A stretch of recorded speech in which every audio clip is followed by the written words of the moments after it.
So a little bit about Jane Bishop. Jane is a self-proclaimed unplanned entrepreneur who can totally resonate with that. She has founded Take the Next Step out of her passion to empower others and go for their it.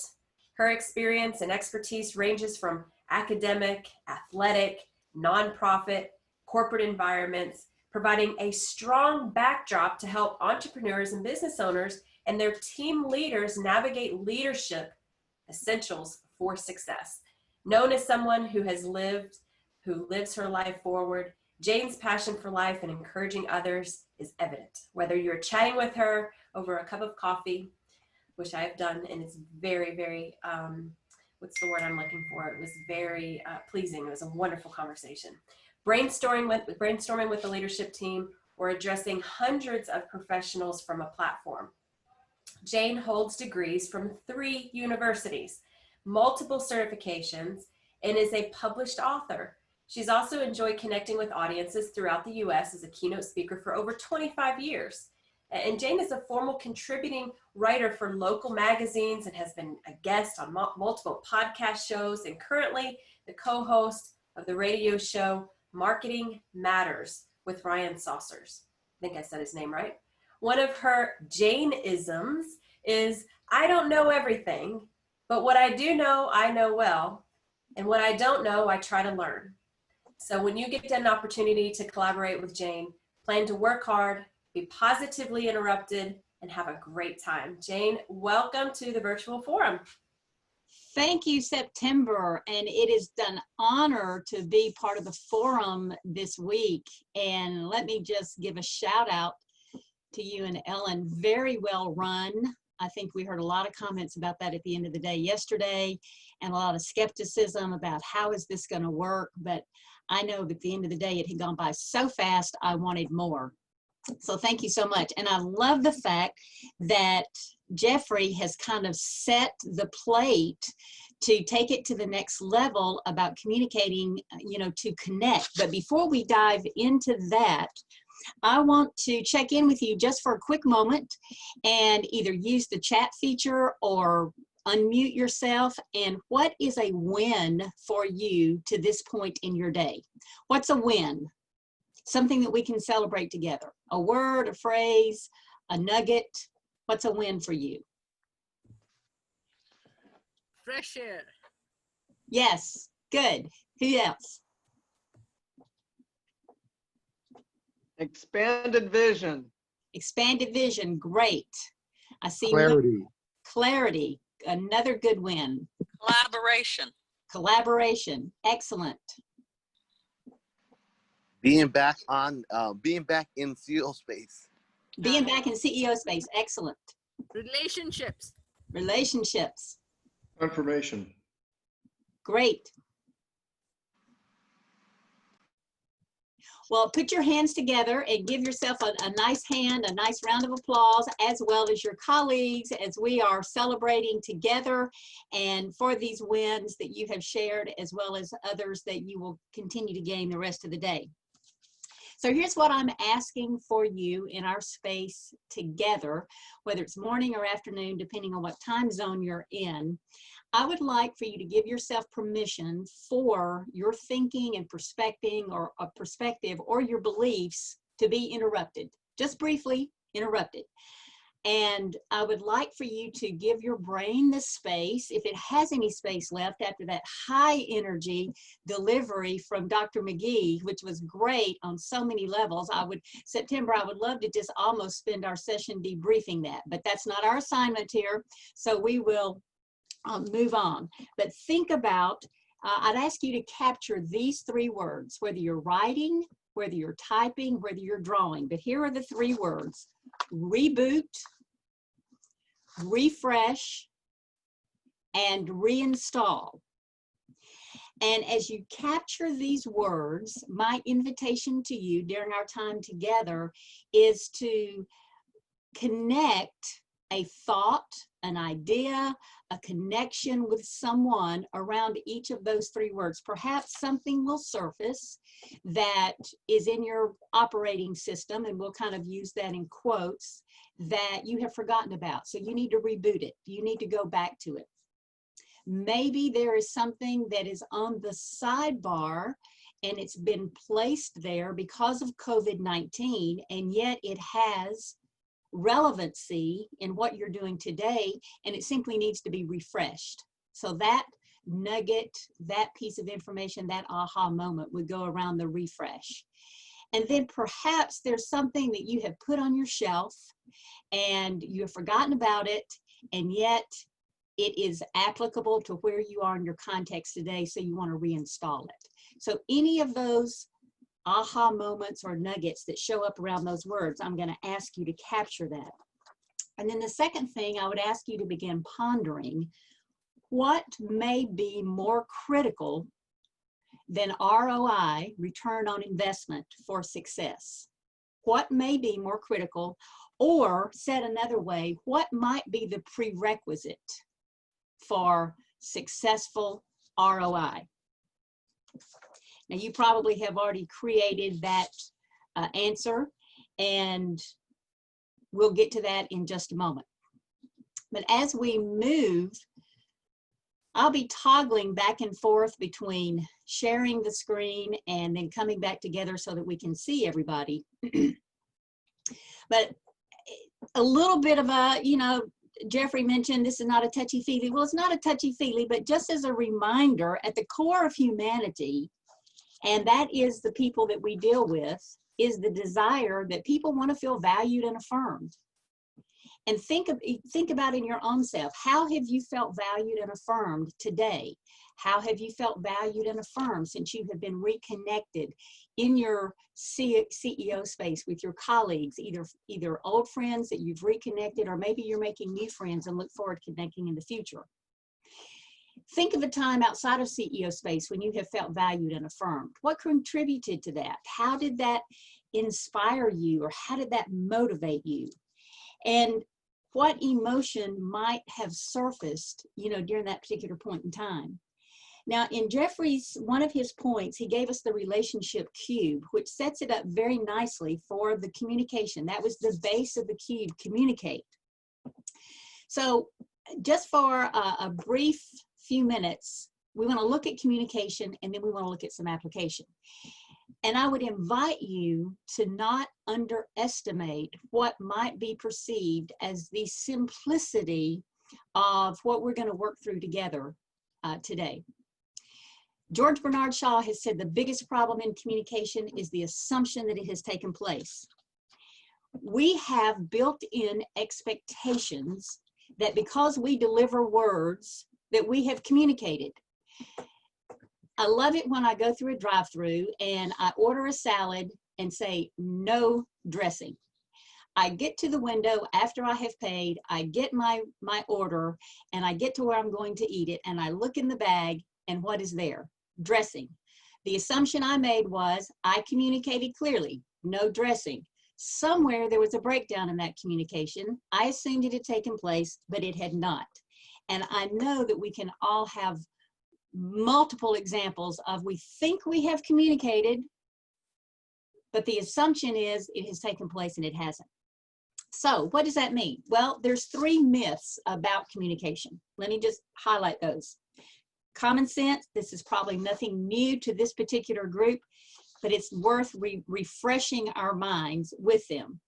Here are some of the assumptions. Talking does not equal communication. We think talking equals communication, but it does not. So that's a myth. Hearing does not mean listening.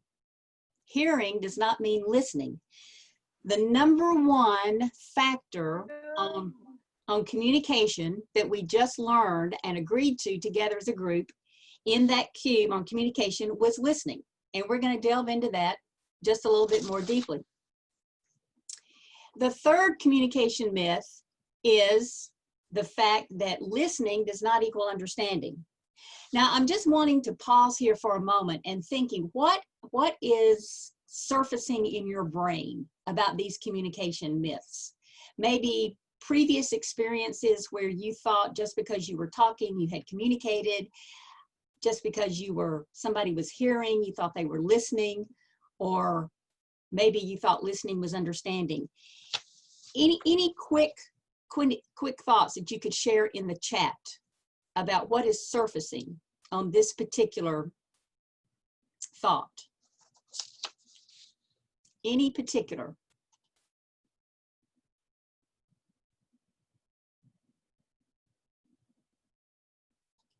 I'm not seeing anything quick, so we'll move on. I had a professor in college one time, and boy, when she was ready to move, she would look at us and say, "I'm ready to move. Are you ready?" Well, it didn't really matter if we were ready or not. We were moving. So think about that and capture those notes.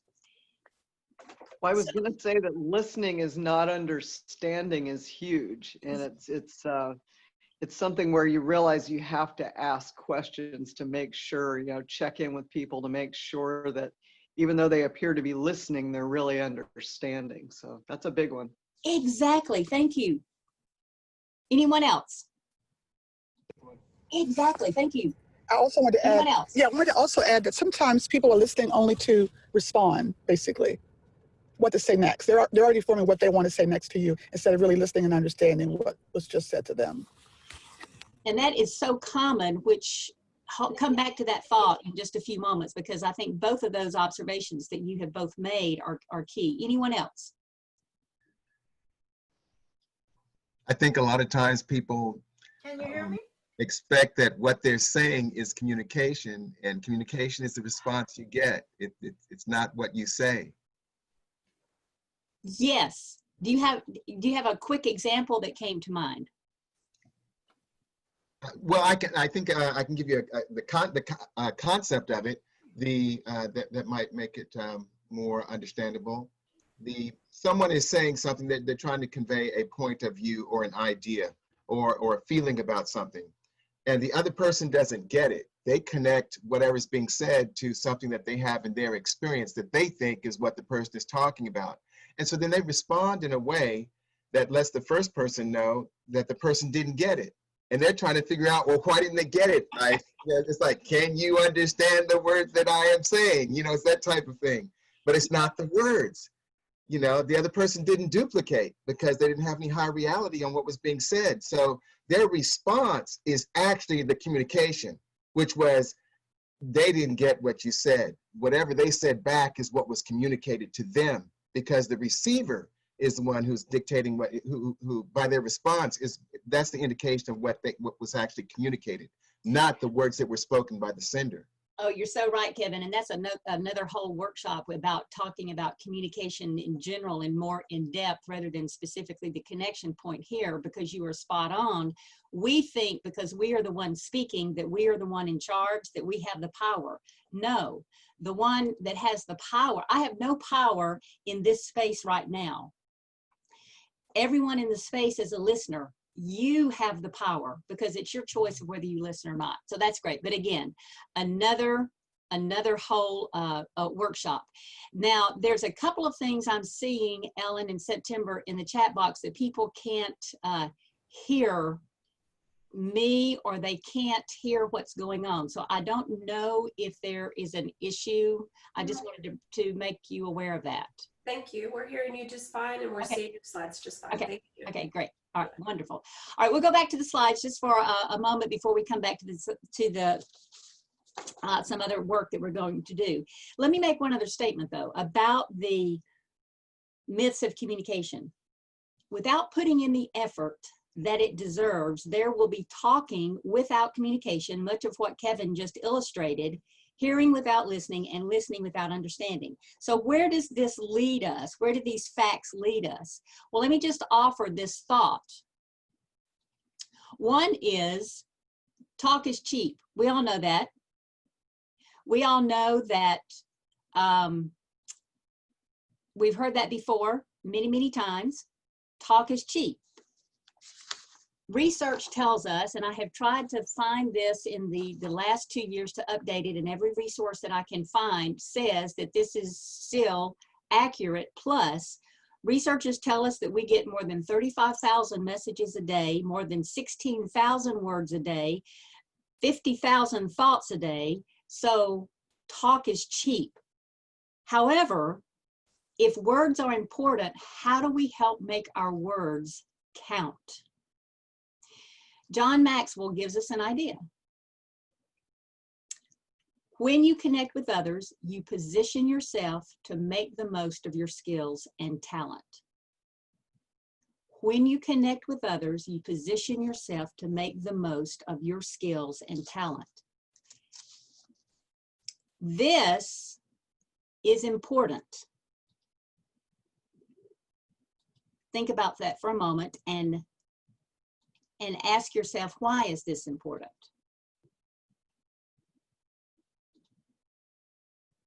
When you connect with others, you position yourself to make the most of your skills and talents. As you're pondering that, the significance of connecting versus simply communicating is that connecting gives us that ability to identify with people and relate to them in a way that increases your influence. We just went through an entire 60 minutes with Jeffrey McGee that he gave example after example after example about how he identified people, created relationships, so his influence was increased with them.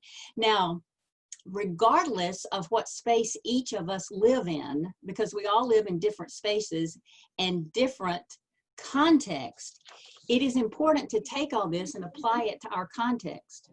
The ability to communicate and connect with others is a major factor in determining our potential. And why do we want to develop our full potential and be able to connect with our full potential? That's so that we can be successful and have a greater influence with others, to be our absolute best. So think about, how does this relate to you in your context, in the current context that you are in? How does this relate to you? Think about that for a moment. And then I want to offer one thought back to my question that I asked you at the beginning to ponder. And that was, what may be more critical than return on investment for success? Or you may recall I said it a different way. What is the prerequisite for ROI for success? And I suggest to you that that prerequisite is ROR, return on relationship. That's what we're talking about here. Communicating to connect is we can have a greater return on relationship. We can be successful and have a good ROI, but to have it be sustainable, we must have a successful return on relationship. We've seen this a lot lately. Breaking news, breaking news. It just is all over, especially in this COVID-19 world, probably more prevalent breaking news than perhaps we had gotten used to. So here's a question for you to ponder. What if you invested in ROR, return on relationship, as a priority?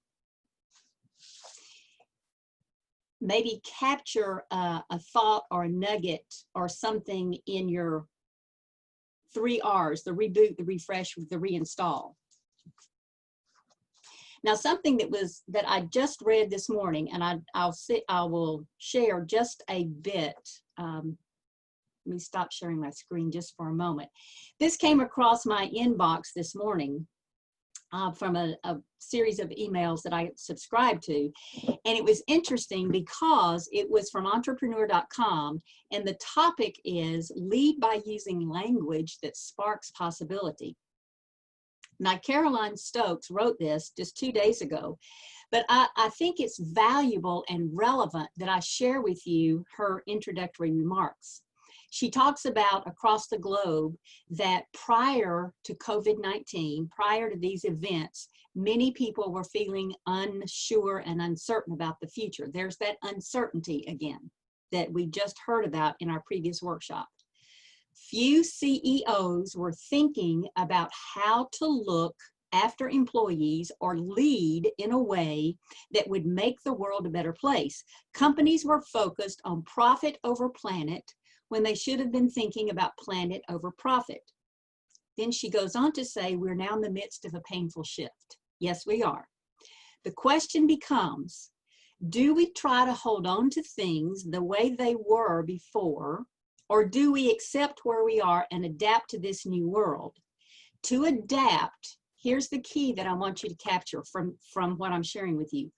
We need to adapt a mental policy that empowers everyone to be his or her own Superman, to empower to be his or her own Superman. Now, was it any different prior to COVID-19? No. But in the midst of this pandemic and these uncertain times, in such ways that we have never experienced before, it has certainly risen to the surface and perhaps now is more magnified. And that's where communicating to connect can really, really help us. What if, here's the what if. What if there were 5 skills that anyone could learn and practice that would empower others? Empower them to be their own, his or her Superman. Because Dennis Waitley has said real power comes by empowering others. I would imagine that if we had time to go around the room, every one of us could share a story about we are doing business with someone because of the relationship and how they have empowered us. So I'm wondering, can the same thing be said about somebody else doing business with me? Can it be said about doing business with you? How would practicing these skills or building it in as part of your box, as Lou said yesterday, how can that help us up-level our ROR? You know, Kim in her workshop talked about yesterday about marketing and you have the lead, now what? And gave us that wonderful progression and process and system. But she also said it's all about relationships and engagement. These 5 skills work across any medium. Now they show up differently. How you connect and relate to somebody in person may be a different method than how you do that virtually or how you do that through your social media or any of the other methods. So think for yourself, take a moment and pause and capture any thoughts. How would practicing 5 skills or being reminded or refreshing 5 skills that are common sense, how would that help you up-level your ROR? And I'm just going to pause for 30 seconds and let you connect with your thoughts and be present. So if we're all about up-leveling our ROR and empowering, I think it's also valuable, and this is the teacher in me, you know, to remind ourselves about what does empower mean. I'll give you 2 perspectives of definitions, both from online dictionaries. One is to give power or authority to do something. You know, it also means to encourage and support the ability to do something. When I was coaching, each year, the students that would come in, the athletes that would come in, some would be carryovers from the year before, but there would always be new athletes. There would be new people. And empowering that team to support and give them the ability to do something was key. How I empowered each team member, though, was different. I had to learn to connect with them where they were and what really motivated them or inspired them or, you know, got their attention. And then I put all those pieces together as a team. And that's what we have to do as business owners, as CEOs, because every client is not the same. Our essentials and our approaches can be the same. How they show up varies, though, from context to context. Lolly Daskell, who has written the book, The Leadership Gap, talks about and reminds us that when we empower people, we're not only influencing them, but also all of the people that they will influence then in turn with their leadership. That's empowering. So as you're thinking about and capturing your thoughts and your notes and your ahas, I would also pose this question to you. Who are you mentoring? Who are you training? Who are you teaching to have influence? LinkedIn, since 2018, says that communication is the #1 skills gap across every industry. Interpersonal skills are one of the top 3 skills employers are seeking in hiring new staff. So think about your own role. Now, this is one of my sweet spots. I find that many business owners and leaders will deal with the operational and the admin part of the business, but they have abdicated the interpersonal skills of the business. And when that happens, there is a gap really in their business, and it undermines and limits their long-term success and effectiveness.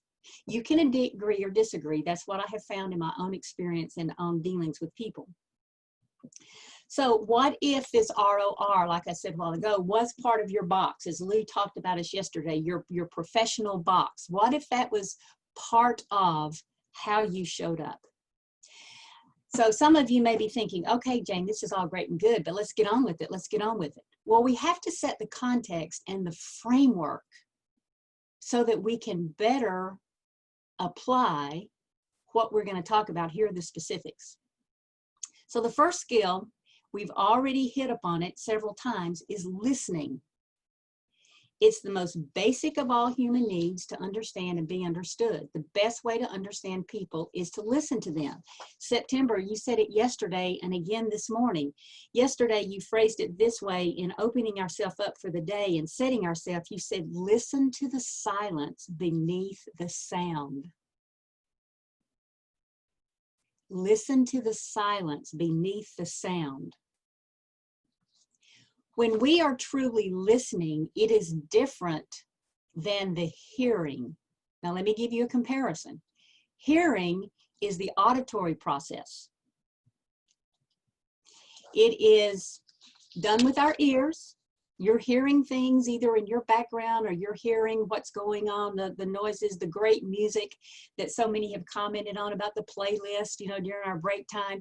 It's all the words, the details, and the information. It's what you know about somebody. However, when you are truly listening, it is intentional and it involves your entire being. It includes all the words and the details and the information. However, you are listening below the words, behind the words. You are listening with every sense. In essence, you are being with that person in the moment, being present with the moment.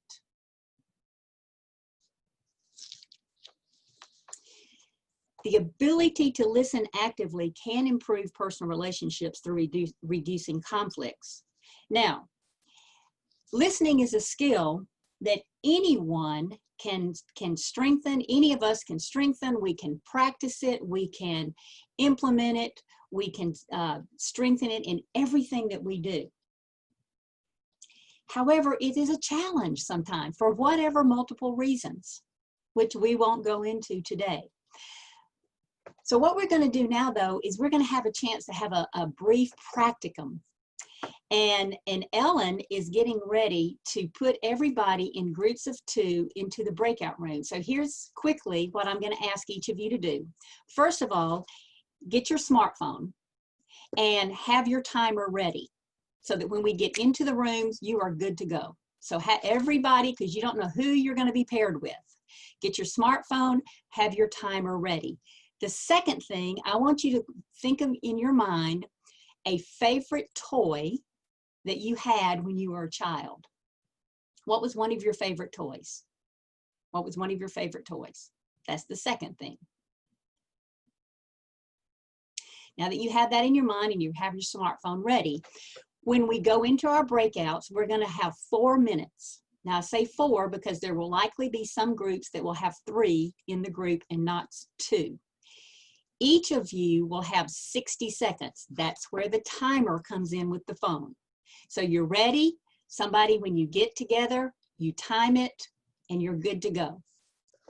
So the first person will speak for 60 seconds about your favorite toy. You will just talk and talk and talk whatever you want to do about that toy for 60 seconds. When that timer goes off, you stop, even if it's mid-sentence. Now, when you are in the listener role, that's exactly what you're doing. You are listening. You're not asking questions. You are not commenting. You are not doing anything but listening. When that timer goes off, you each take a breath and then you switch roles. So do we have any questions before Ellen pairs us into our breakout rooms? Any questions? All right, we got your timer. You've got your childhood toy in mind. You know you're going to have 60 seconds to talk about it. So Ellen, if you are ready for us to go to breakout, we are good to go. This is great content, Jane. Thank you so much. Oh, you're very welcome. It's I find it very practical. That can be applied to any, to any industry in any setting. Absolutely. Yes. It's a great group. It is a very good group. Do we need to give them a go, or are they timing us to go in there? I felt, yes, go ahead and go. Give them a go? Yes. All right, thank you. All right, are you ready? I am. Okay, I'll be glad to listen. Go. What came to mind was my Barbie dolls. So I actually had troll dolls, a Fred the Flintstone doll, and Barbie and Ken dolls. And then I had Tracy, I think it was Tracy and Midge. And I would play with another friend hours with these Barbie dolls. And then sometimes there would be troll dolls in the mix. And I loved taking little sheets of felt and cutting holes for the arms and making a little garb for the troll dolls. And I had the big ones. In fact, I think I've got one on the shelf over there. I think I saved one. I have big ones and then the little ones.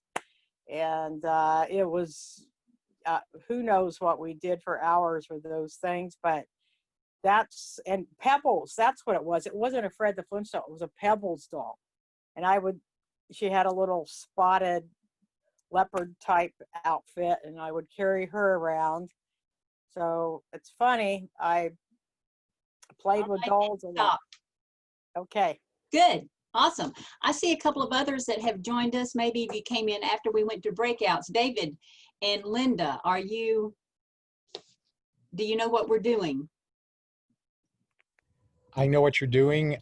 My partner in the breakout room had a bad connection, so we weren't able to do the exercise. Okay, well, did you happen to just hear what Benita said? Were you in the listener mode? I was not. I was attending to a message, so I was Okay. not listening. Okay. Well, would you like to tell us, would you like to speak for 60 seconds and let Benita be in the listening mode? Sure. Okay. All right, Benita, are you ready? I'll be your timer. And if Linda, if you are in this space and want to listen as well. So, all right, go ahead, go.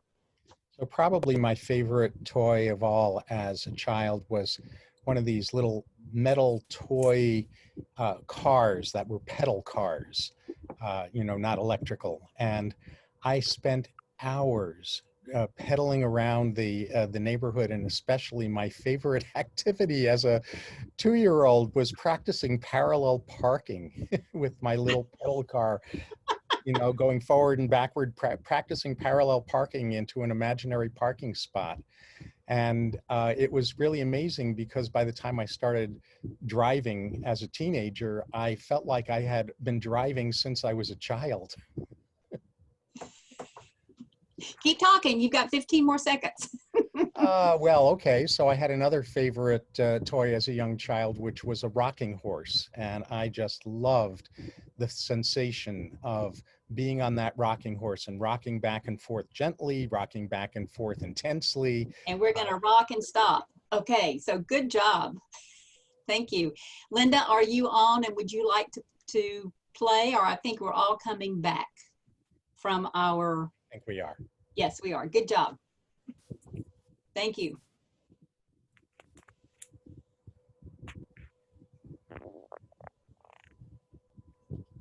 So welcome back, everyone. We're still returning from our breakouts.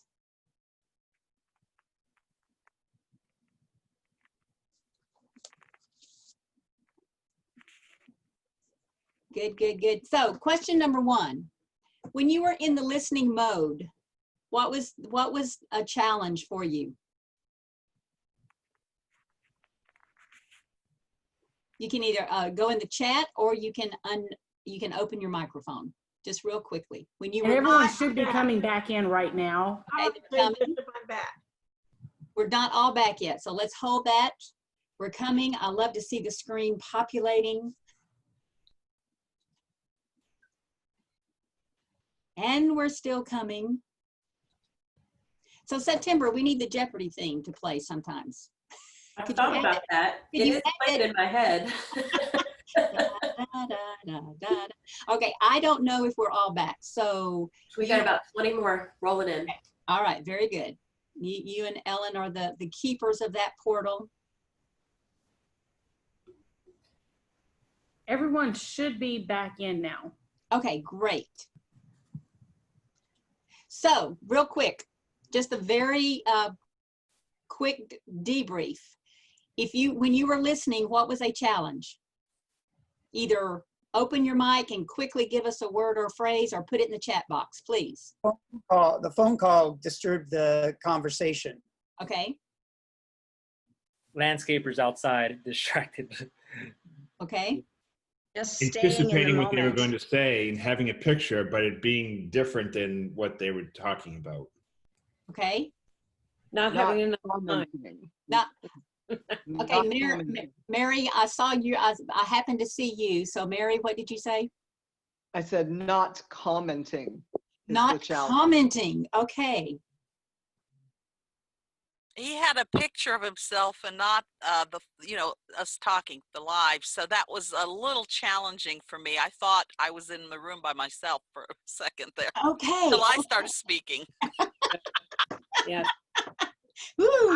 I had a challenge because there was only a picture of me, not really me in the natural, and it was a little disconcerting when I'm talking and there's just a still picture of me. This is Dr. Barbara talking. Okay, Dr. Barbara. Well, thank you. Just a little bit disconcerting. But I was able to do it in 30 seconds. Okay, good, good, good. Yep, I was able to talk about it with a still photo. Yeah. Someone is put in the chat wanting to hear more fun stories. Somebody else, participants not responding. So Avery, did you mean that it was a challenge for you because they weren't giving you any feedback? No, we were trying to talk to one of the participants and they weren't responding at all. So it's just like a person was in the room, but their video was off and their sound was off, and we kept calling them and no response, just a picture. Okay, okay, great, great, great. Well, here's the beauty. When we have opportunities like this and we don't have a chance to ask questions, guess what? Now you have a subject. If you were paired with a particular person, or there were 3 of you in the room, then follow up with them later and say, hey, tell me more about that story, or what did you like about it, or how old were you? See, you have a basis now for beginning to connect with them in a little bit different way. So please continue to add your thoughts, your ahas to the chat box as we continue on. So the first skill was listening. Here's the second skill, to practice. And I know most of you are, if not all of you are already doing this, is asking questions, but I'd like to insert another word, asking powerful questions. There's a difference in asking a question, hi, how are you, how's your day, versus a powerful question. A powerful question can be the direct result of listening, because if you are really listening with someone, you're connecting with them, you are going to have some natural curiosity begin to bubble up and want to know more about what they're saying. They're also open-ended. They're free of any judgment, no opinions. If you're really listening, you are not trying to think of how you're going to respond to whatever they're saying. So you're really going to be with them and present in the moment. In our forum portal, there's a handout that I have made available to you if you need to jumpstart or kickstart your thinking with questions sometimes. So feel free to go in and download that. And it's 25 powerful questions. There's actually 26, you get a bonus. There's also, I'd like to give you a resource if you're not familiar with James E. Ryan, his book, another example of questions. Wait, what? His 5 questions are this. Wait, what? That's the root of all understanding. His second question is, I wonder. That's at the heart of all curiosity. His third question is, couldn't we at least, that's the beginning of all progress, he says. The fourth question is, how can I help?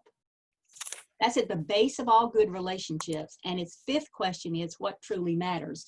Now, the thing I like about his questions, they can be applied in times of conflict and can be great assistance in any kind of conflict resolution. So give that a try. James E. Ryan in his book, Wait, What? Here's the third skill. Clarify. Now that seems so basic and simple. Yes, it is. However, if we have moved out of the listening zone and we've kind of come back into our own, thinking about ourselves and thinking about, well, what questions do I really need to ask? Sometimes we don't think to clarify. So when we are really wanting to connect with people, it helps if we clarify. Now you've got your own way of clarifying. I think you said, I understand that. Please tell me more about. I really wasn't clear about, and name a point. There are different ways to get around how to clarify. And I'm wondering if you have a thought about that. Let me go back to the third one just for a moment. If you have a thought, if you would add that to the chat, ways that you have found to help clarify. That's another way to minimize that assumption. You know, I said earlier, the thing that happens with communication is the assumption has taken place. So sometimes if you are the communicator and you want to clarify that what you have said has been heard, you may have to ask the question. You may have to ask a clarification and make sure that they're getting it. Thank you for all those you are putting in the chat room about ways to clarify. Those are all excellent. Here's the fourth skill. So we've had listening, we've had asking questions or powerful questions. The third skill is clarify. And now the fourth skill is brainstorming, or as I like to say, Jane-storming. And that's where you get an opportunity to think about ideas, things that come together. Have you thought about, may I offer some suggestions? Can we spend 60 seconds and brainstorm together or Jane-storm together? Jane-storming or brainstorming is not a time intensive. It doesn't have to be. You could connect with 2 or 3 of your colleagues and or friends, either on a Zoom or a phone call, and say, I need 3 minutes of your time. Here's my topic. I'm stuck. I need us to brainstorm or Jane-storm some ideas about ways to do it. Now here is the beauty of Jane-storming. You listen and you capture what you think is helpful for you in your context, and then that's what you act on. Because as we talked about yesterday in the mastermind group that I was in, one idea leads to another idea, leads to another idea, leads to another idea. And what a wonderful forum to be part of the CEO Space family, for you to take advantage of other people to get some ideas about an area that you are stuck in. Fifth skill, simply encourage. Encourage. Offer support. Offer encouragement. Offer to be their advocate in a way that you can follow up on.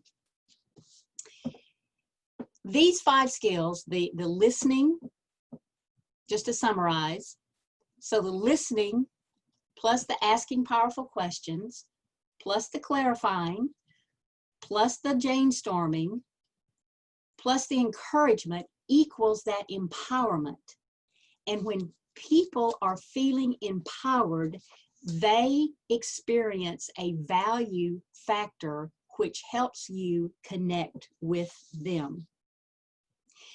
The other thing that practicing these 5 skills do is that it moves you from me focused to you focused. And as I mentioned earlier, that I have believed and fully support and have experienced that when we focus on ROR, return on relationship, as a priority, the ROI will come in a much more effective, sustainable way. But it means that we have to step outside of ourselves and try to step into the space of that other person or that other group. So let me pause just for a moment, take a breath, and let's check in. Where are you in your thinking? What have you captured in your reboot, refresh, reinstall that might be helpful that you would like to share for the good of the community, either in the chat or quickly verbally to unmic yourself?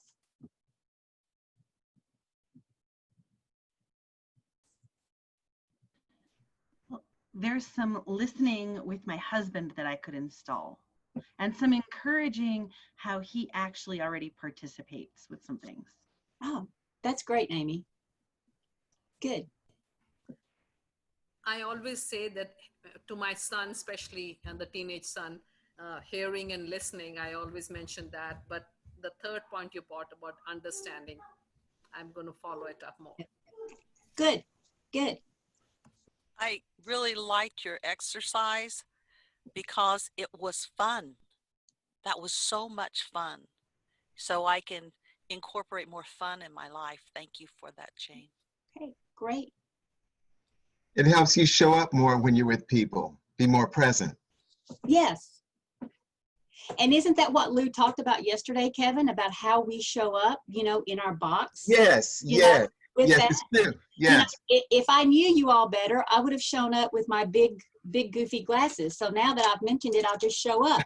So often I will meet with groups and everything with my big glasses, but there's always a point, you know, stretch your vision, you know, increase your bandwidth, broaden your space, because research has proven that when we verbally deliver content, people will remember 40 to 50%.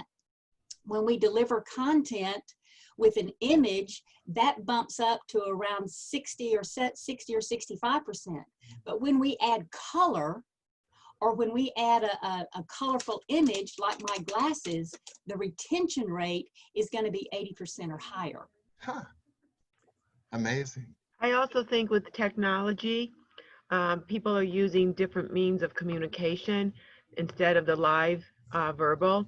And that's where I think a lot of things are being misunderstood. Yes. So I know we didn't talk about communications and technology, but I think that's a big problem that needs to be addressed. Yes, very much so, Donna, thank you. So as you're all thinking and downloading and keep adding, and we'll have some more comments in a moment, here's the 4th word I would like for you to capture. You did the reboot, the refresh, the reinstall. So now I want you to write the word, capture the word download. Download. So what will you do with the information that you have captured?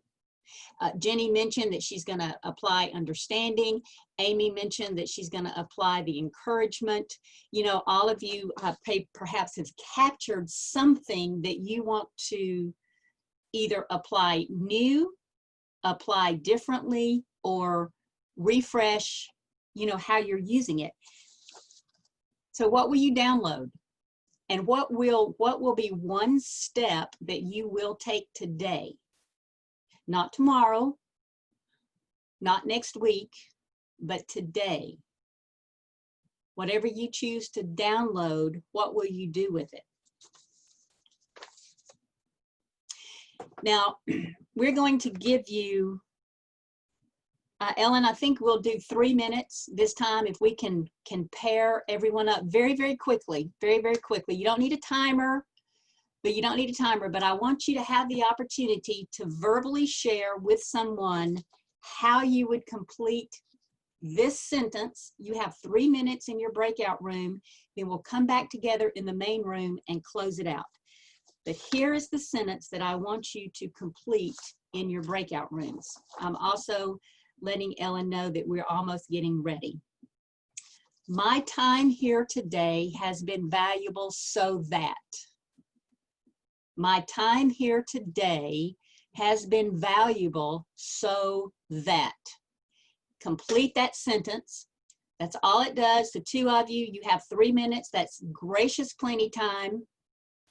And then we will come back together. So Ellen, if you can put us in breakout rooms in 2s or 3s, however the numbers run out, set the timer for 3 minutes. And once everybody gets in their rooms, go ahead and press go. Jane. Yes. Let me just tell you and acknowledge you for creating these little mini engagements. It makes all the difference in the world on the presentation. You know, I mean, you really set yourself apart with this. This is my experience, and I just wanted to share that with you. Thank you, Kevin. I want to second that as a newcomer to the group. That was excellent. And I've been on many Zoom masterminds or Zoom conferences, and that was a winner. Thank you very much. Well, you're very welcome. You're very welcome. So any other, as we're all coming back into the space, everyone is back. What, in our last 2 minutes, what closing questions, you know, is there something hanging that you either want to ask me or ask the group quickly that we can get a quick answer, and then I'll give you the last word. Jane, where can I get those glasses? Yeah, you can get them at Dollar Tree. I want your glasses. I want those ones. I have different colors. Yeah, I do too, Jane. Yeah. Hey, Jane. Yes. I'm wondering, like, how do you handle the transition? Like, sometimes people are using email to do things that really should be a conversation or a meeting, and we've had to transition it. And so we usually are putting something in the email along the lines of, you know what, I think that we should actually discuss this. Do you have time on such and such? Are there any other recommendations?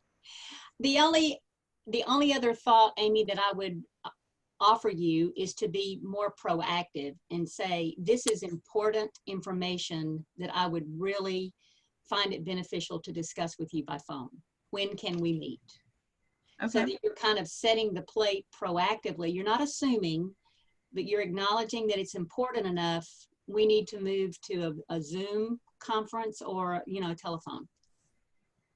Mm-hmm. Don't hesitate to be proactive. Remember, you are the CEO of your business. And if you're wanting to connect, communicating to connect is getting on somebody else's agenda, because people are going to make decisions for their reasons, not mine and not yours. Good question. Anyone else? So how about when you are trying to connect in the way that they've requested and they don't respond? That's a great time to clarify, Judy. If they have requested that you email them and you don't get a response, then if you can get them on the phone, say, I think I misunderstood your preferred method of communication. Please clarify so that I can deliver what you've asked me to deliver. So a good time to clarify. Thank you. You're welcome. Jane? Yes. I used to tell myself that I am nobody else's priority, so I gave myself permission to get a hold of anyone. Very good. Very good. I will tell people that I will give them my phone number, and you have that on the directory. And I encourage people to call me, because if I am available, I answer my phone. And it's amazing how many times I get this, really? You know, during the headlight looks. So let me honor your time and give you the last word, and then I'll hand it back to September. Oh, super quick. You made the invisible visible.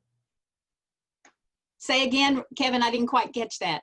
You made the invisible visible around connection and acknowledgement and communication.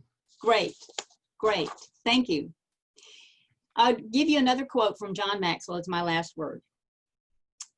The ability to connect with others begins with understanding the value of people, because what they're really asking, and what we're asking each other, do you care for me? Can you help me? Can I trust you? So I invite you to whatever you have captured today in this space together, download it, apply it, and up-level your ROR to increase your success as a business owner. Thank you for the opportunity to spend this time with you. And of course, I'll be around the rest of the day, tomorrow and Friday, and you have my contact information. Let me know how I can help. September, back to you. Awesome. Thank you so much, Jane. Lots of great content. Once again, love the breakout rooms and the feedback. Let's show Jane some love there in the chat box with all those C's, or give her a sign for